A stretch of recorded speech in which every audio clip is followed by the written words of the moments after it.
Peace and love, family. I am Ocean Yinka, your favorite womb goddess. If we are meeting for the first time, welcome, sis. I know you're gonna love it here, so go ahead and hit that subscription button.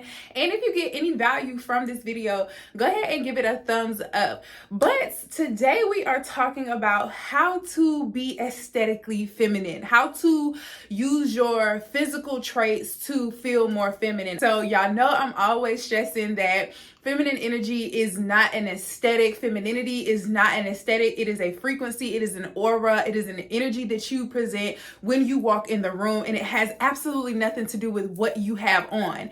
However, today I wanted to, kind of switch things up because, for one, people learn on different ways. So I want to give you guys all the options possible to tap into this frequency because there's more than one way to skin a cat. So the intention of this video is to help you to aesthetically get into your femininity, to ultimately present the energy of the divine feminine. Yinka. I'm the spiritual type, and I'm a boss too. I'm a strong black woman. I can teach you femininity, the life of luxury. Come chill with me, and let me show you. So let's get right into it. So I made a post the other day on Facebook, and I was pretty much saying like non-submissive women don't deserve no any more than broke boys deserve no cat, okay? And the girls went crazy. Like, it's a lot of women who really struggle with submission and femininity, and I feel like they're both interchangeably the same energy, but let's get into how you can be more submissive or feminine, whichever one you are trying to portray, how you can get into this frequency from the outside in. The first tip that I have for you guys is how you stand. Learning how to stand in a more submissive stance is very important because a lot of times our body language says a whole lot. Like, I can look at you and tell if you're uncomfortable. I can look at you and tell you if you're scared, if you're trying to portray dominance and things like that. Your stance says it all. So one of the ways that I get the best reaction out of my counterparts when I'm standing around them is when I stand on one leg. So instead of standing like this, just with both feet on the ground, planted on the ground, you want to stand more on one side instead of on both. When you're standing on both feet, this is stability. This is how you ground yourself. You want to be planted. You want to make sure that you are loose, but you want to also stand in on one leg. You can put that toe up if you would like. You can, cross, have it planted, or you can cross it over or anything like that. I am not good with balance, so I don't typically stand like this a lot, but sometimes I do find myself standing with my legs crossed. But ultimately it's just putting the weight of on one leg versus both. That gives me more of a softer stance. It gives me more of a softer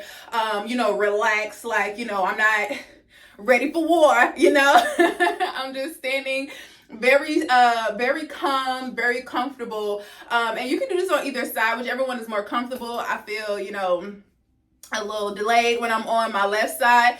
It's just natural on my on my right side. So whichever side is more works best for you, then kudos to you. The next body language that you want to kind of adapt is your arms. What do you do with your arms? Putting your arms behind your back is a easy way to feel more relaxed. It's an easy way to drop your shoulders. A lot of times we stand like this unknowingly because a lot of people don't body scan regularly, which is something that you should definitely practice. Scanning your body to make sure that your eyebrows aren't up. Relaxing your eyebrows, relaxing your shoulders, relaxing your butt cheeks, like all of those things help you to be in a more calm, grounded position. And putting your arms behind your back naturally drops your shoulders. You can do in the front as well, but putting it in the back is more of a submissive stance. So you can do this in the front as well. Nothing's wrong with the front, but I just know when I have my hands behind my back and maybe I'm still sitting to the side, it just gives me a more welcome, like, to the front. it's more still kind of a protective, if that makes sense, which sometimes that's necessary. So if you want to portray as, you know, feminine and you're around other people, you might want to go in the front. This is protecting the womb.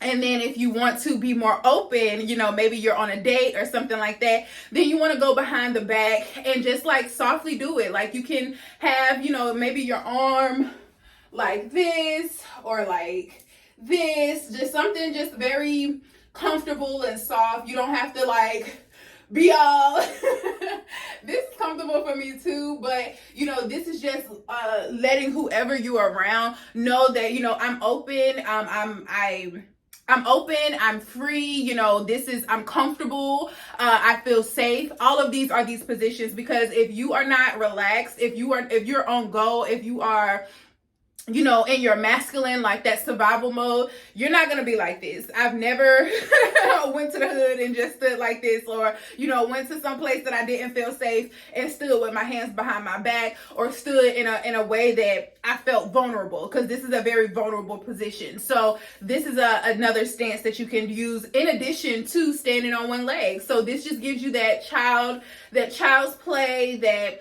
you know, I'm soft, I'm feminine, you know, it just works.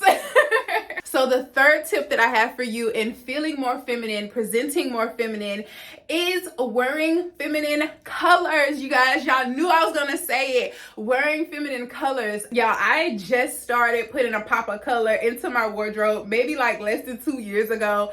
And the immediate transformation that I saw as far as the people that I attract, the guys that I attracted, it was so obvious that it played such a huge part. So my closet was literally like 65% black, 70% black for, I don't know how, since college.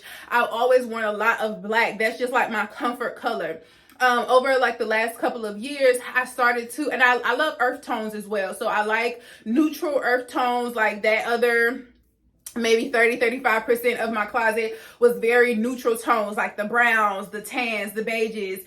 Those colors were, you know, my go-to. Never did too much color. Maybe every once in a while, or if I was going like to the club or something, I would pop out in some color. But once I started to put color into my everyday wardrobe, making sure that I'm wearing something that's soft, like pink or orange, a light blue, baby blue, those things are very, very feminine. They're very soft. Just think of baby colors, like the pastels and the neutral colors. The neutral colors are good as well, but when you are wanting to feel more feminine, those neutral colors are more so grounding. But these the softer pastel colors, they're more vibrant, so that gives off femininity, that gives off you know, playful. That's the goal that you want to go for. It brighter, playful, but not like neon, but soft and playful, like a pink or a baby blue. Yellow, can never go wrong with yellow.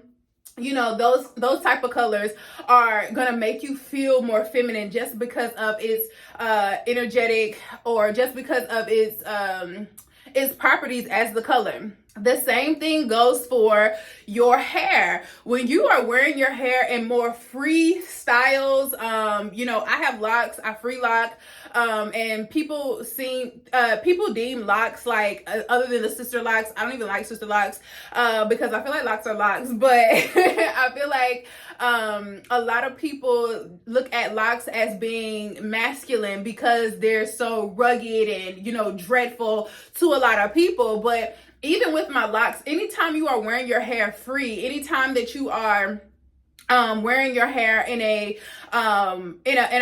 way to express yourself. A lot of people do like protective styles and they'll wear the wigs and things like that, but is it expressing how you feel today, or did you just put it on because it you know, made you, it helped you with your bad hair day? So expressing yourself in a feminine way. If you have like a short haircut, like how can you make that look more feminine in your jewelry? If you have because a lot of times when we cut, I love a bald head now. I love a bald head. So if you are, you know, bald, like, and I mean like brush cut or like finger wave cuts, if you have a low hair, you can still make that feminine by how you accentuate your features, because with short hair, it accentuates your facial features. A lot of people think that that's masculine, but it's not, because I can now see all of your features. I can see your cheekbones. I can see how your eyes are shaped and things like that. So you can use your hair to establish how feminine you want to look or feel. Hair is an expression. You can express yourself through your hair. So if you're just be intentional on how you're styling your hair and why, and what hairstyles. Go explore what hairstyles make you feel the most girly or the most feminine. The next tip that I have for you is smelling good, you guys. Smelling good. Now, y'all know I am a stickler for womb healing. Y'all know that I always tell you guys what is best, but I am going to be completely honest with you guys. Perfumes are my guilty pleasure.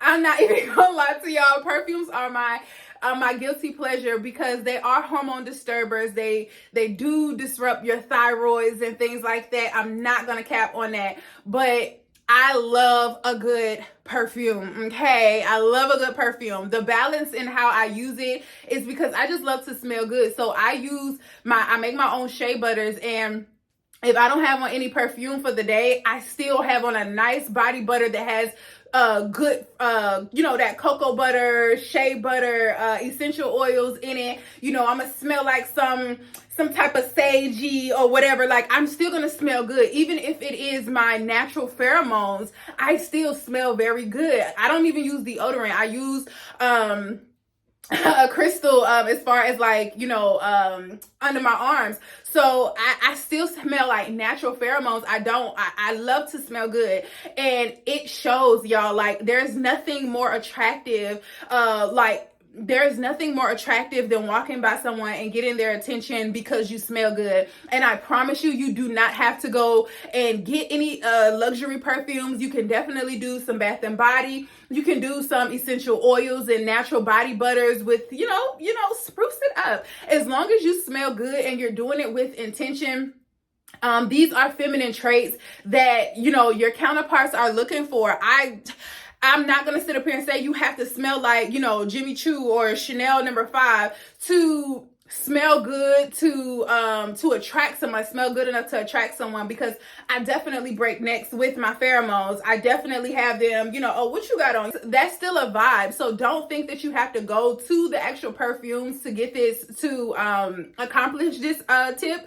Just making sure that you are intentional on, do I smell delicious today? Do I smell delicious? Do I smell attractive today? Whether you got the men looking at you, whether you got, the people breaking their necks, or the animals, bees and butterflies attracted to you because you smell good.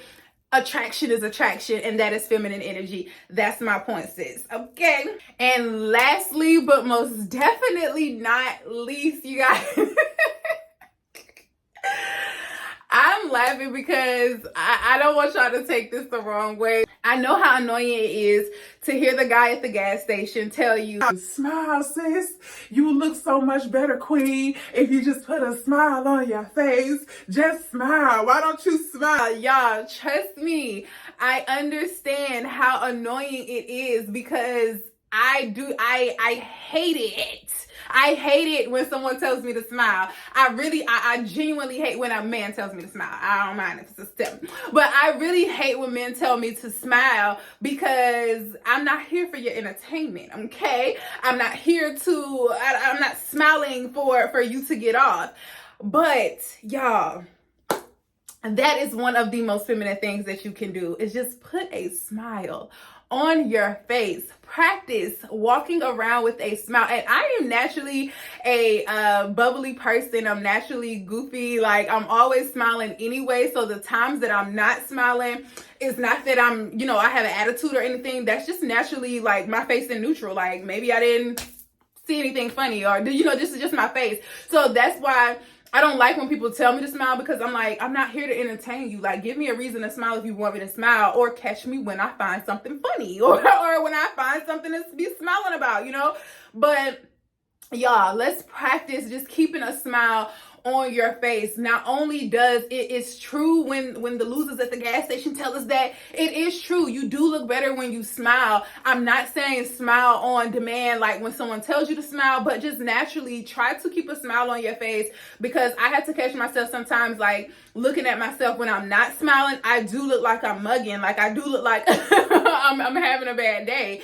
And as soon as like someone says something to me like, oh girl, I love your scarf, I'm just like, hey girl, thanks. Like, but being more aware of your facial expressions and just trying to smile, like trying to find things to smile about. If there's nothing to smile about, try to find something to smile about. I be smiling grocery shopping because I done found some seeded watermelon or some seeded grapes, like, cause they're hard to find. So I'm smiling grocery shopping, or, you know, I'm smiling just walking in nature because I see, you know, some butterflies flying towards me, or, you know, I'm just interacting with nature. Find things to smile about so that you can have a reason to smile. And that's just saying walking around like like a little cheesy smile all day, but find things to smile about. That is so feminine, that is so pleasing to yourself. It just makes you look happy, and people want to be around happy people. So when you're wanting to attract different things and you're walking around with this mugging face like, oh, I'm about my business, or, you know, I wish a nigga would, like you walking around with this hard exterior, or if you're just in a state of nothing is here, nothing is going on, you know, just be more mindful of, when was the last time I smiled? Like, has it been over an hour? Has it been all day? Like, did I smile today at all? Like, just notice when you are, be more aware of when your face is like scrunched up because you the sun was in your eyes, and you walking in the store and you still looking like this all day just because the sun was in your eyes. Like, relaxing your face and just being more aware of how you are presenting yourself to the world is very important when it comes to receiving the things that you want. People want to do nice things for you if you look like you're a happy person, if you look like you're caring, if you look like you don't mind helping someone, having a welcoming spirit, having an approachable face. These are all the things that make people want to come and do things for you and help you reciprocate that energy.